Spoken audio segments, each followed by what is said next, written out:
Para o barro se tornar um vaso, existem 7 passos.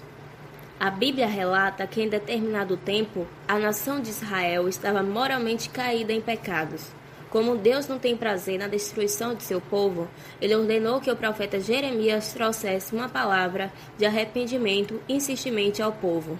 O Senhor Deus leva a casa do oleiro para observar como seria a formação de um vaso. Queria Deus mostrar para o profeta o processo que o oleiro usa na construção de um vaso. Semelhantemente, ele usa para restaurar os seus escolhidos do seu povo. A palavra do Senhor veio a Jeremias dizendo: Levanta-te e desce à casa do oleiro, e lá te farei ouvir as minhas palavras. E desci à casa do oleiro, e eis que ele estava fazendo a sua obra sobre as rodas. Como o vaso que ele fazia de barro se quebrou na mão do oleiro, tornou a fazer dele outro vaso, conforme o que pareceu bem aos seus olhos fazer.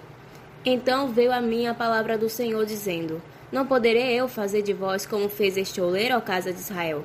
Diz o Senhor: És que como barro na mão do oleiro, assim sois vós na minha mão, ó casa de Israel. Jeremias 18, verso 1 até o verso 6. Os 7 passos. O primeiro passo: a escolha do barro. Fala da escolha divina. O homem é escolhido antes mesmo de ser um vaso. Segundo os geólogos, existem centenas de variedades de barros no planeta, mas apenas 8 tipos servem para fazer um vaso. O oleiro conhece cada tipo de barro. Para uma boa construção, esta é a escolha fundamental.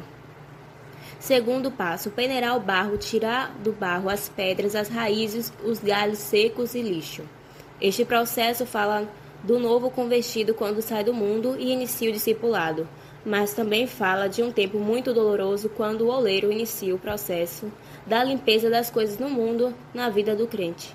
As pedras do orgulho, as raízes de amargura lá do mundo, os galhos secos das frustrações e decepções da vida. E ainda o lixo que retrata o pecado na vida do homem. Terceiro passo: o barro passa por um período mais doloroso. Aquilo que antes era visto como torrões seco e duro, agora será umedecido com água, e depois pisado e ainda amassado pelo oleiro.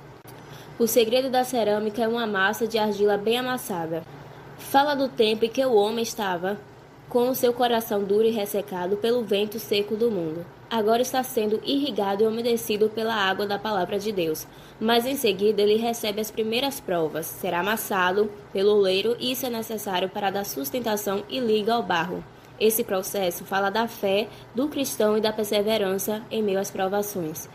Quarto passo é o período de curtição. O barro é submetido a um longo tempo sozinho, coberto por uma lona, com o objetivo de extrair toda a impureza ou bolha de ar para adquirir uma consistência maior para não trincar, até que chegue no ponto de ser formado um lindo vaso. Esta etapa, para quem tem uma chamada de Deus, é o tempo mais difícil de o homem esperar. Esta fase do barro coberto fala do período do anonimato. O barro é sozinho. É um tempo que o obreiro passa na solidão, mas é exatamente nesse tempo que o oleiro divino extrai da vida do homem todos os sonhos e desejos da antiga vida, para que possa respirar o oxigênio do céu, e será esvaziado das bolhas do orgulho que faz trincar a verdadeira essência da vida cristã. O tempo de espera tem um prazo diferente para cada barro, como também depende do vaso que o oleiro quer fazer. Quinto passo: após um longo período que o barro é preparado, o oleiro coloca sobre as rodas e, em curto espaço de tempo, nas mãos do oleiro ele recebe a forma de um vaso, conforme a vontade do oleiro. Esta etapa do longo período de preparo do barro e do curto prazo para a formação do vaso. Isso fala sobre o ministério do obreiro. Sexto passo: depois do vaso ficar pronto, ele é colocado para secar na sombra até que ele enxugue e fique resistente ao teste do forno, que aumenta a intensidade aos poucos até que fique uma fornalha ardente. O período de descanso do vaso se refere à proteção do Senhor. Sétimo passo: o mais difícil de suportar. Nenhum vaso suportaria sem ter passado por todos os outros passos. O vaso é colocado dentro do forno, é aquecido gradativamente e chega no final em altas temperaturas. E quanto mais o fogo aquece, mais o vaso fica bonito e forte. É nessa hora que ele é purificado de toda impureza interna, não aparente. Além disso, ele é transformado para ser sempre um vaso útil. Ele é o oleiro. O profeta Jeremias foi levado à casa do oleiro e observa moldar o barro. Deus mostra-lhe que ele é o oleiro. O barro não se molda sozinho, apenas Deus tem o poder para guiar a nossa vida, conforme vemos em Jeremias. Nós somos o barro.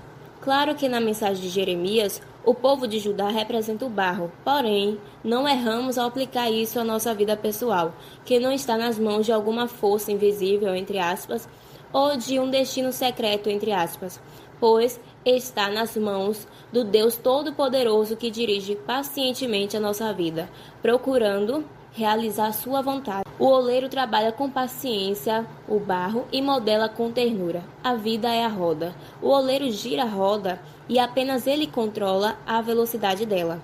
Como cristãos, nossa vida não é controlada pelo acaso ou pela sorte, mas por Deus. Ele determina as circunstâncias da vida que nos moldam. A desobediência é o defeito. Seria maravilhoso se o barro sempre se entregasse às mãos do oleiro, mas isso normalmente não acontece devido ao pecado. O profeta viu o vaso defeituoso se quebrar nas mãos do oleiro, ser feito de novo com o mesmo barro. As provações são o forno. Nenhum vaso tem qualquer utilidade até passar pelo forno. O calor enrijece e embeleza o vaso e aumenta sua utilidade e valor. A vida tem seus fornos. O Senhor sabe exatamente quanta provação podemos suportar. Em 1 Coríntios, capítulo 10, verso 13, diz sobre isso. Os cristãos que levam vidas protegidas fora do forno do Senhor perdem muitas bênçãos de sua graça, que os que estão dispostos a sofrer com Cristo e por Ele recebem. Glória a Deus, aleluia. Fique todos na santa e gloriosa paz do Senhor Jesus Cristo. Amém?